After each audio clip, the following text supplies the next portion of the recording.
এরপরেই 5ই আগস্ট সফল হয়েছে। কাজে মনে রাখতে হবে, এই আগস্ট বিপ্লব ইসলামের নামে হয়েছে।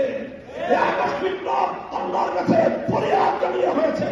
এই আগস্ট বিপ্লব আল্লাহু আকবারের আওয়াজ এবং ধ্বনি উচ্চারণ করে হয়েছে।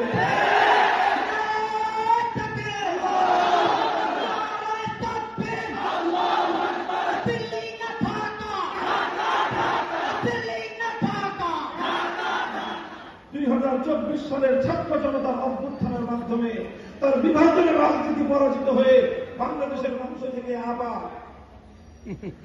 সীমান্তের অপর প্রান্ত থেকে আবার এখনো সংবাদ পাঠান, চক্করে ঢুকে পড়ার পায়ে তারা ধান্দা করতেছেন। আপনারা যেখানে আছেন ভালো আছেন, আমরা ধরে আনবো সময় মতো। এর আগে ঢুকবার চেষ্টা করবেন না। এদেশের মানুষের কবলে পড়লে কত ধানে কত চাল হয় হিসাবটা বুঝে পাবেন। শেখ হাসিনা 50 বছর পর্যন্ত যে রাজনীতি করেছে, আমি বলি তার রাজনীতির অনেক বৈশিষ্ট্য, প্রধান দুটি বৈশিষ্ট্য ছিল। তার 1 নম্বর বৈশিষ্ট্য, শেখ হাসিনার রাজনীতি ছিল প্রতিশোধের রাজনীতি।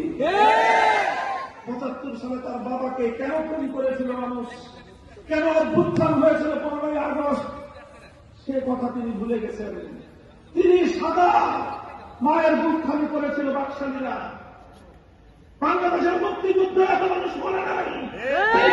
মানুষ 71 থেকে 75-এর 15ই আগস্ট পর্যন্ত এদেশে হত্যা করা হয়েছে। সেই মানুষের জন্য কোন মায়া নাই, কোন চোখের অশ্রু নাই। সব চোখের অশ্রু শুধু 15ই আগস্টের জন্য। এই বৈষম্য ভালো না। যে সকল মানুষ নিরীহ নিরপরাধ নারী শিশু 15ই আগস্টে নিহত হয়েছেন, তাদের জন্য আমরা সমবেদনা প্রকাশ করি। কিন্তু শুধু নিহত তারাই হন নাই, তাদের রক্তের যেমন দাম আছে, ওই 30,000 মায়ের চোখের অশ্রুর কোন মূল্য নাই। যাদের সন্তানদেরকে তরতাজা তাকড়া তাকড়া যুবকদেরকে তুলে নিয়ে গিয়ে আপনার বাবা হত্যা করেছিল, সিরাজ শিকদারদের জীবনের কোন মূল্য ছিল না। যাই হোক, পুরাতন হিসাব, ওই হিসাবে আমি যেতে চাই না।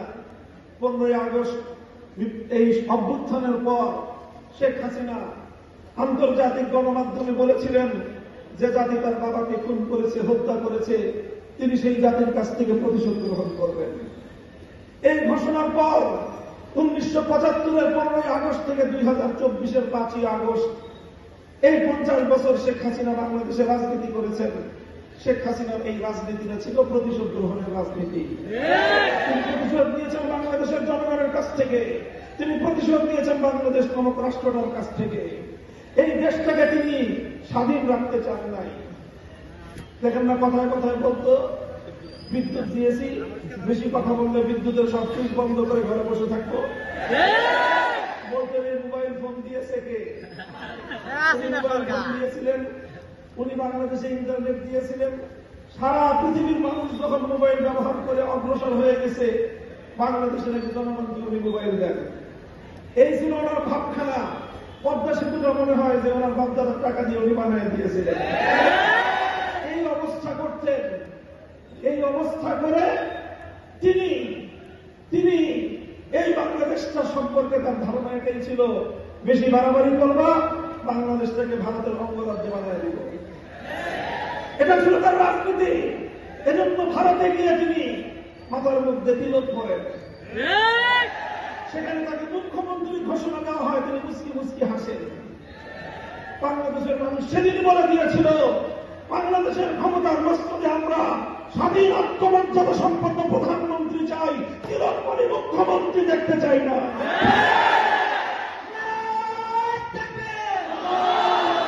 এই ছিল শেখ হাসিনার প্রতিশোধের রাজনীতি। শেখ হাসিনার রাজনীতি ছিল বিভাজনের রাজনীতি। 2024 সালের ছাত্র জনতার অভ্যুত্থানের মাধ্যমে তার বিভাজনের রাজনীতি পরাজিত হয়ে বাংলাদেশের মানুষের মধ্যে অভূতপূর্ব ঐক্য সূচিত হয়েছিল। এই ঐক্যই ছিল বাংলাদেশের আগস্ট বিপ্লবের শক্তি। এই ঐক্যের মাধ্যমে এদেশের মানুষ ফ্যাসিবাদকে পরাজিত করতে সক্ষম হয়েছে। এই ঐক্যটা আমাদের ধরে রাখতে হবে। এই ঐক্য যদি আমরা ধরে রাখতে না পারি, বিএনপি, জামাতে ইসলাম, হেফাজতে ইসলাম, আমরা কেউ এদেশে নিরাপদে থাকতে পারবো না। কারণ শেখ হাসিনা শুধু একা নয়, তার পিছনে লুকিয়ে আছে ওই শক্তি যারা বাংলাদেশটাকে স্বাধীন দেখতে চায় না, যারা বাংলাদেশটাকে বিশ্ব দরবারে মাথা উঁচু করা আত্মমর্যাদা সম্পন্ন জাতি হিসেবে যারা দেখতে চায় না।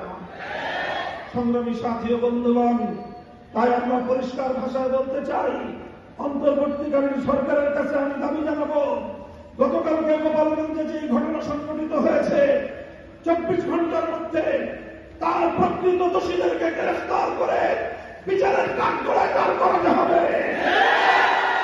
শেখ হাসিনাকে বাংলাদেশে পুনর্বাসন করবার জন্য যারা যারা ষড়যন্ত্র করছে তাদের বিরুদ্ধে যথাযথ ব্যবস্থা গ্রহণ করতে হবে।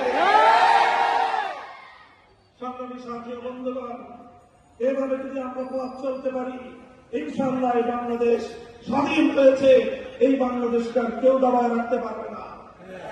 এই বাংলাদেশের শক্তিটা হলো ঐক্যের শক্তি, এই বাংলাদেশের শক্তিটা হলো সম্প্রীতির শক্তি। এই জুলাই আগস্ট বিপ্লবের সময় আমরা দেখেছি ঢাকা সহ বিভাগীয় জেলা শহরগুলোর রাজপথের চিত্র। আমাদের ছেলেরা সংগ্রাম করছে, মিছিল করছে, স্লোগান তুলছে, নামাজের রক্ত হয়ে গিয়েছে। সঙ্গে সঙ্গে একজন কলেজ অথবা স্কুলের ছাত্র আল্লাহু আকবার আযানের ধ্বনিতে আকাশ বাতাস মুখরিত করে তুলেছে। একজন ইউনিভার্সিটির ছাত্র ইমাম হয়ে নামাজের ইমামতি করছে, তার পিছনে সারিবদ্ধ হয়ে শত সহস্র আমাদের ছাত্ররা তারা কাতারবদ্ধ হয়ে নামাজে দাঁড়িয়ে সেই পিচ খেলা রাজপথকে যায় নামাজ বানিয়ে আল্লাহর দরবারে সেজদায় লুটিয়ে পড়েছে। আর এরপরে নামাজের পরে খোদার দরবারে ফরিয়াদের হাত উত্তোলন করে চোখে রক্ত ছেড়ে দিয়ে আল্লাহর সাহায্য কামনা করেছে। এরপরেই 5ই আগস্ট সফল হয়েছে। কাজে মনে রাখতে হবে, এই আগস্ট বিপ্লব ইসলামের নামে হয়েছে, এই আগস্ট বিপ্লব আল্লাহর কাছে ফরিয়াদ জানিয়ে হয়েছে, এই আগস্ট বিপ্লব আল্লাহু আকবারের আওয়াজ এবং ধ্বনি উচ্চারণ করে হয়েছে।